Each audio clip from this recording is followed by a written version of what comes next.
कहानी की शुरुआत होती है एक लड़की और लड़के से, जिनका नाम है सिंडी और ब्रैड। दोनों वाटर पार्क में लाइफ गार्ड हैं। शिफ्ट खत्म होने के बाद वो घर नहीं जाते, बल्कि वहीं रुककर पूल के पास डेट करते हैं। फिर वाटर स्लाइड के ऊपर जाकर एक दूसरे के करीब आने लगते हैं। लेकिन तभी अचानक अंधेरे में एक परछाई उभरती है। उसके हाथ में होती है एक बड़ी सी चमकती माछेती, और अगले ही पल वो दोनों को बेरहमी से मार देता है। कुछ समय बाद 2018 की वैली हिल्स हाई स्कूल की ग्रेजुएटिंग क्लास एक खास पार्टी प्लान करती है। 3 दिन की ग्रेजुएशन ट्रिप एक वाटर पार्क में, जिसका नाम है वेट वैली। इस आइडिया की शुरुआत की एलिस ने, जो उसी स्कूल की पुरानी स्टूडेंट रह चुकी है। सभी सीनियर्स इस इवेंट को लेकर बेहद एक्साइटेड हैं, क्योंकि वहां स्विमिंग, वाटर स्लाइड्स और पूरा पार्क उनके लिए बुक है। अब कहानी में एंट्री होती है हमारे प्रोटैगनिस्ट जोश की, जो अपने दोस्तों चार्ड और स्लिम के साथ मिलकर एक बैंड चलाता है, द ब्लेड्स, और वो इस इवेंट में परफॉर्म भी करने वाले हैं। थोड़ी देर बाद उन्हें मिलता है एक बुजुर्ग आदमी कॉनराड, जो बताता है कि वो पिछले 35 सालों से इस वाटर पार्क का मेंटेनेंस टेक्नीशियन और केयर टेकर है, और आज भी पूरी तरह फिट है। कुछ घंटे बाद जोश अपनी बैंड प्रैक्टिस में व्यस्त होता है। तभी उसकी मुलाकात होती है किम से, जो उसकी एक्स है और अब उसी पार्क में लाइफगार्ड के तौर पर काम करती है। दोनों की छोटी सी बातचीत होती है, लेकिन उसे देखकर किम का करंट बॉयफ्रेंड टॉमी जल जाता है। और अगर सोचें तो जायज भी है, क्योंकि किम जिस तरह अपने एक्स से बात कर रही थी, वो किसी भी बॉयफ्रेंड को इनसिक्योर कर सकता है। इसके बाद हम मिलते हैं माइकल से, जो जोश का पिता है। जोश उसे कॉल करता है और परफॉर्मेंस देखने के लिए वाटर पार्क आने को कहता है। फिर कहानी में आती है पार्क की मैनेजर प्रिसिला की एंट्री, जो खुद 1992 की वैली हिल्स की ग्रेजुएट है। स्लिम बताता है कि स्कूल में एक अजीब सी अफवाह चल रही है कि प्रिसिला हर साल एक ग्रेजुएट को चुनती है और उसके साथ सोती है। इस बीच क्लास के बाकी स्टूडेंट्स पार्क की मेन अट्रैक्शन यानी हाई और लॉन्ग वाटर स्लाइड्स का जमकर मजा ले रहे हैं, लेकिन किसी को नहीं पता कि उस मस्ती के पीछे छिपा है खून से सना एक भयानक रहस्य। सब कुछ नॉर्मल लग रहा था, हर कोई मस्ती में था, लेकिन यह शांति ज्यादा देर टिकने वाली नहीं थी। कुछ बिगड़े हुए टीनेजर्स शराब की बोतल लेकर वाटर स्लाइड में घुस जाते हैं। मस्ती मस्ती में स्लाइड से उतरते हुए एक हादसा हो जाता है। कांच टूटता है, खून बहता है। जब यह बात पार्क के मालिक पॉल को पता चलती है, तो वो तुरंत सख्ती से कदम उठाता है और 35 साल पुराने केयरटेकर कॉनराड को पूल साफ करने का आदेश देता है। दोपहर में किम और उसका बॉयफ्रेंड टॉमी, जोश और उसके दोस्तों चार्ड और स्लिम के पास आते हैं। टॉमी को स्लिम एक बहाने से बुलाकर दूसरी तरफ भेज देता है, और इधर जोश मौका देखकर चुपचाप किम को एक किनारे ले जाता है। दोनों टॉमी की नजरों से छुपकर एकांत में पहुंचते हैं, और फिर वही होता है जो नहीं होना चाहिए था। दोनों एक बार फिर करीब आ जाते हैं। इसी दौरान जोश का पिता माइकल पार्क की मैनेजर प्रिसिला के साथ डिनर कर रहा होता है। शुरुआत में उनकी बातों की आवाज नहीं सुनाई देती, लेकिन कैमरा झूम इन करते ही हमें पता चलता है कि प्रिसिला असल में वाटर पार्क के मालिक पॉल की बीवी है। वहीं माइकल यानी जोश का बाप उस इलाके का एक अमीर आदमी है।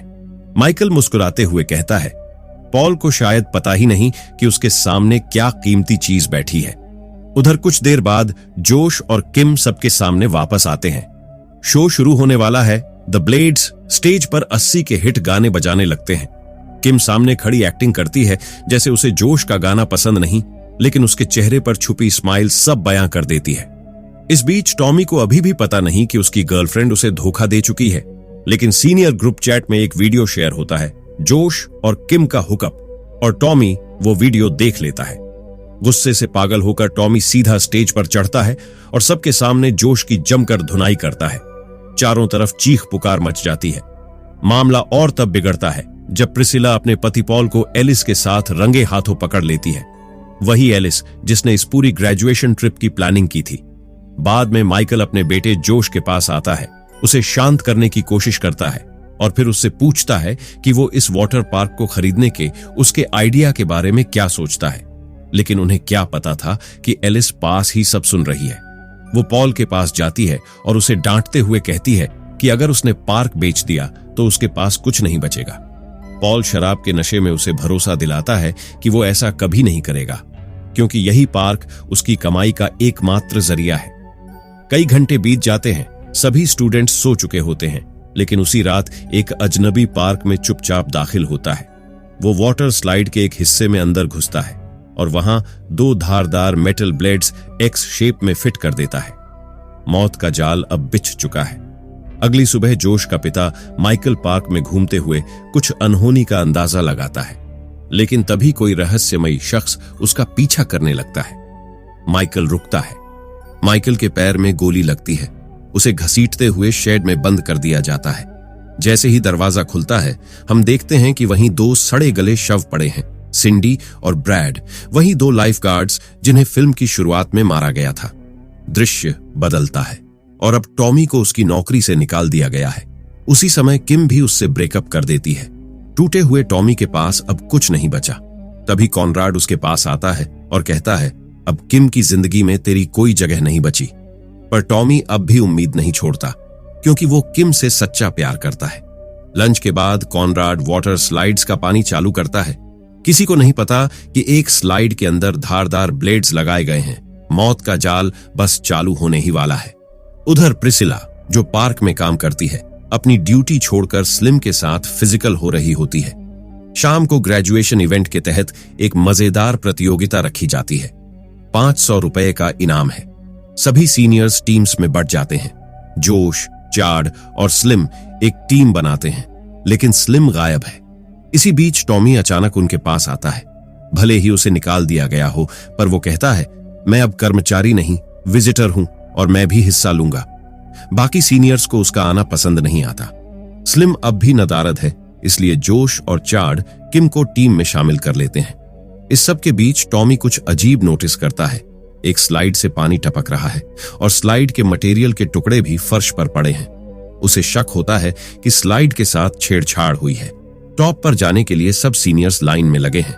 नीचे कॉनराड पुल साइड पर बैठा मस्ती में है, प्रतियोगिता शुरू होने का इंतजार कर रहा है। टॉमी बार बार चिल्ला रहा है, रुको, स्लाइड में कुछ गड़बड़ है। वो पॉल और प्रिसिला को भी बताने की कोशिश करता है, पर कोई उस पर ध्यान नहीं देता। सब उसे पार्टी पूपर समझते हैं, जो पिछली रात ड्रामा कर चुका है। उधर 3 लड़कियां एक साथ उसी स्लाइड से फिसल रही होती हैं और फिर नरसंहार शुरू होता है। स्लाइड नंबर 3 से खून से भरा पानी बहता है। कटे हुए हाथ पैर एक एक करके स्लाइड से बाहर गिरते हैं। चीखें, दौड़ती भीड़, खून से सना पूल, हर तरफ अफरा तफरी मच जाती है। कॉनराड जल्दी जल्दी नीचे उतरने की कोशिश करता है, लेकिन उसका टखना मुड़ जाता है। उधर टॉमी, जो खुद स्लाइड में फंसा है, ब्लेड्स से कुछ ही दूरी पर बस ऊपर देखकर प्रार्थना करता है, भगवान करे कोई और पीछे से ना आए। कॉनराड दौड़ते हुए चिल्लाता है, प्रिसिला, प्रतियोगिता को तुरंत बंद करो। और तभी ऐसा होता है कि प्रिसिला और कॉनराड के वॉकी टॉकीज भी काम करना बंद कर देते हैं, जिससे प्रिसिला नीचे हो रहे नरसंहार से अनजान रहती है। वो मजे में पॉल को स्लाइड पर बुला लेती है। पॉल बिना कुछ जाने डूम स्लाइड नंबर 3 पर चढ़ जाता है। उसी समय जोश दौड़ता हुआ ऊपर आता है और सबको चिल्लाकर रोकने की कोशिश करता है। नीचे पहले से ही टॉमी और 2 सीनियर लड़कियां ब्लेड्स में फंसी होती हैं और तभी ऊपर से पानी का बहाव उन्हें और अंदर धकेल देता है और तीनों की मौत हो जाती है। कोई सोच भी नहीं सकता था कि एक मस्ती भरा ग्रेजुएशन इवेंट इतने खून में डूब जाएगा। अफरा तफरी के बीच कॉनराड, चाड और किम को कहता है कि वो शेड में जाकर वाटर पंप्स बंद करें। जैसे ही दोनों शेड के अंदर जाते हैं, वहां पड़ी होती है जोश के पिता माइकल की लाश और वहीं 2 लाइफ गार्ड्स सिंडी और ब्रैड के सड़े गले शव, जो फिल्म की शुरुआत में मारे गए थे। उधर स्लाइड पर पॉल अब तेज बहाव के कारण खुद को रोक नहीं पाता और अंत में वो भी धारदार ब्लेड्स का शिकार बन जाता है। क्लाइमेक्स में जोश को एक वकील बताता है कि उसके पिता ने उसके नाम एक बड़ी जायदाद छोड़ी है, पर जो बात अधूरी रह गई थी वो थी वेट वैली वाटर पार्क की खरीद, जिसे उसके पिता तोड़कर $20 मिलियन का शॉपिंग कॉम्प्लेक्स बनाना चाहते थे। अब जब पॉल की भी मौत हो चुकी है, तो पार्क की मालकिन केवल प्रिसिला बनती है। वो अकेली सारी रकम की मालिक बन गई। फिल्म का आखिरी सीन हमें एक फ्लैशबैक दिखाता है, एक छोटी बच्ची प्रिसिला को, जो अपने पिता को इस वाटर पार्क में मरते हुए देखती है और कोई भी मदद नहीं करता। वहीं से उसके दिल में बदले की आग लगती है और आज जो कुछ भी हुआ वो एक सोची समझी प्लानिंग थी। सालों पुरानी नफरत और विरासत की भूख मिलकर बना ये खूनी खेल। फिल्म का नाम Aqua/, 2019 और इस कहानी का आखिरी मास्टरमाइंड निकली प्रिसिला।